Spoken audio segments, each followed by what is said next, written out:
आप देख रहे हैं Indian horror TV Ashok Kumar के साथ। दोस्तों, यदि आप हमारे चैनल पर नए हैं तो हमारे चैनल को सब्सक्राइब कीजिए। तो आइए बढ़ते हैं आज की एक और भूतिया घटना की ओर। दोस्तों, आज की कहानी विशाल जी की है। तो आइए यह कहानी हम उन्हीं की जुबानी शुरू करते हैं। दोस्तों, मेरा नाम विशाल है। मैं तकरीबन 50 साल का हो गया। आज मैं जो आपको घटना शेयर करने वाला हूँ यह मेरी ज़िंदगी की सबसे डरावनी और खौफनाक घटना है।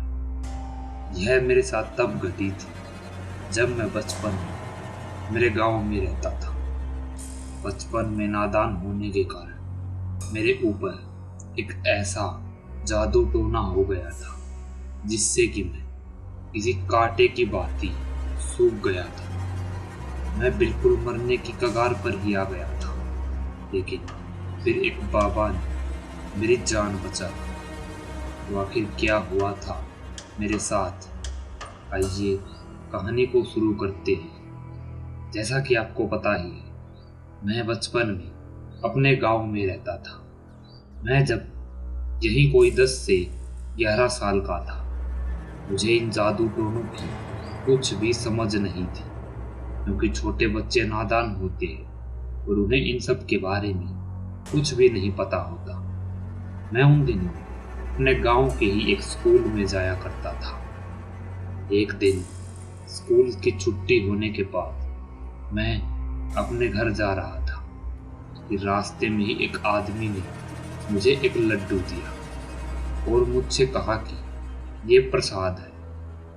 मैं छोटा था और मुझे ज़्यादा कुछ जानकारी नहीं थी। मैंने लड्डू को झट से खा लिया और अपने घर चला गया। खा पीकर मैं रात को आराम से सो गया। उस रात तक तो मेरे साथ कुछ नहीं हुआ, परंतु अगले दिन से मेरी जिंदगी की काया पलटने लग गई। सुबह उठते से ही मुझे मेरा शरीर इतना भारी लगने लग गया कि मैं बिस्तर से उठ भी नहीं पा रहा था। मेरे माता पिता भी मेरी अचानक से यह हालत देखकर घबरा गए।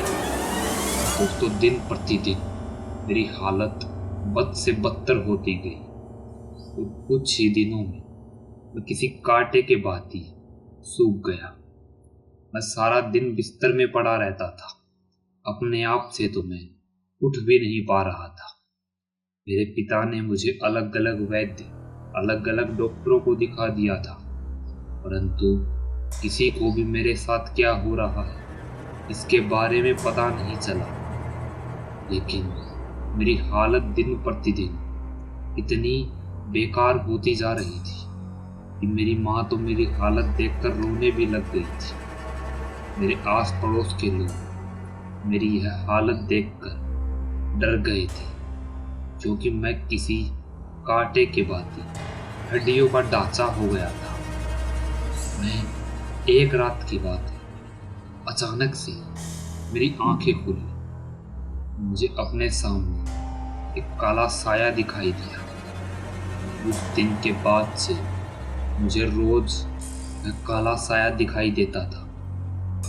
मैं अपनी माँ से कहता था कि वो मुझे मार देगी, मुझे बचा लीजिए, वो मार देगी मुझे। परंतु सभी मेरा वहम समझ रहे थे इसे। कोई भी मेरी बात पर विश्वास नहीं कर रहा। एक दिन की बात है, अचानक ही मैं सोया हुआ था और मेरी आंखें खुल गई तो वह काला साया, एक औरत मेरे बिल्कुल सामने बैठी हुई थी। मेरी आंखें खुली की खुली रह गई थी। अचानक से वह मेरे अंदर घुस गई। मैं जोर जोर से चिल्लाने लगा। मेरे माता पिता जब मेरे कमरे में आए तो वे भी हैरान हो गए। मैं बिस्तर से 4 फुट हवा में ऊपर झूल रहा था और बड़ी ही भयानक तरह से चिल्ला रहा था। मेरी चिल्लाने की आवाज इतनी घनी और खौफनाक थी कि मेरे आस पड़ोस के लोग भी डर से कांप गए। सभी मेरे घर पर आकर इकट्ठा हो गए थे। और मेरे हवा में लटकते शरीर को देखकर सभी के मुंह खुले के खुले रह गए, क्योंकि मेरे मुंह से एक काला साया बार बार अंदर बाहर जा रहा था। मेरी आंखें बिल्कुल काली हो गई थी, हाथ पांव बिल्कुल ही सूख चुके थे और नीले पड़ गए थे। मेरी यह हालत देखकर मेरे माता पिता मेरी तरफ आ रहे थे, लेकिन आस पड़ोस के लोगों ने मुझे रोक रखा था। अगले दिन ही एक बाबा को सभी आस पड़ोस के लोग बुला कर लाए। जब उन बाबा ने मेरे सर पर हाथ रखा और अपने मन में ही कुछ मंत्र बोले, तो वे भी हैरान हो गए। यह तो बड़ी ही भयानक बात है। आखिर कोई इतना नीच कैसे हो सकता है? इस बच्चे पर करनी की गई है, करनी टोना हुआ है इस पर। मेरे पिता यह नाम सुनकर हैरान हो गए और बाबा से बोले, क्या करनी? परंतु किसने और कब की है करनी? इसे किसी ने कुछ खाने को दिया और उसी में कुछ मंत्र फूंक रखे थे, और यह करनी भी कोई ऐसी वैसी नहीं, बड़ी ही भयानक है। इसे तोड़ना लगभग नामुमकिन है।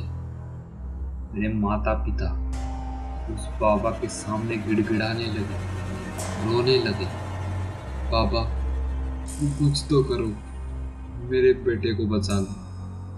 बाबा ने कहा, मैं कोशिश करूंगा, लेकिन कल तक कोई भी इससे नहीं मिलेगा।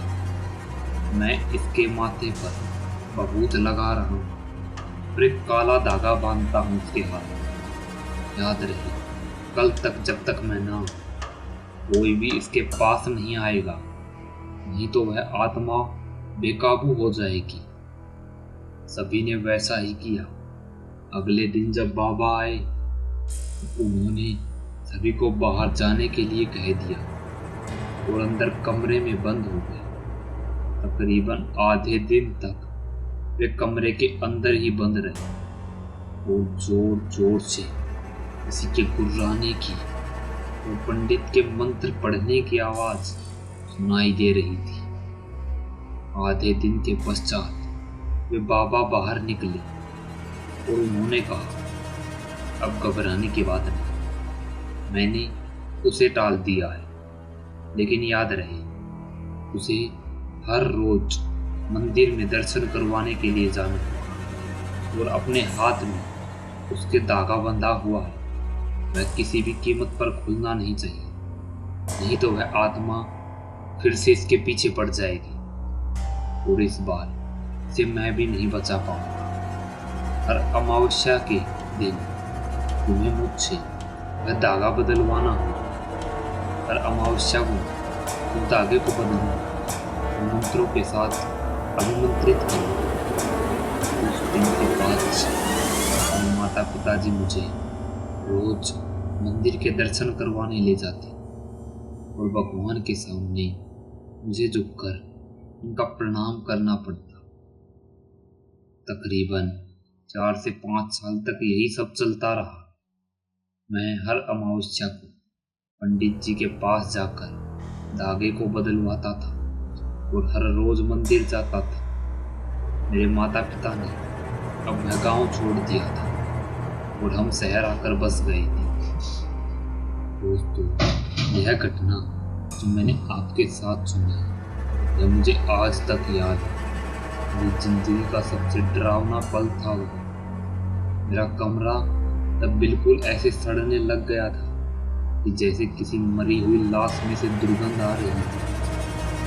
5 से 7 साल के बाद मुझे उस जादू टोने से छुटकारा मिल गया और शहर आने के बाद अब मेरे साथ कुछ भी ऐसी घटनाएं नहीं घटती थी। लेकिन उस दिन के बाद से किसी का भी कुछ भी दिया हुआ नहीं खाता था। दोस्तों, यह थी आज की कहानी। यह कहानी आपको कैसी लगी? अगर अच्छी लगी हो तो वीडियो को लाइक, कमेंट और शेयर कीजिए। चैनल पर नए हैं तो चैनल को सब्सक्राइब कीजिए। तो जल्दी मिलते हैं ऐसे ही एक और डरावनी और खौफनाक कहानी के साथ।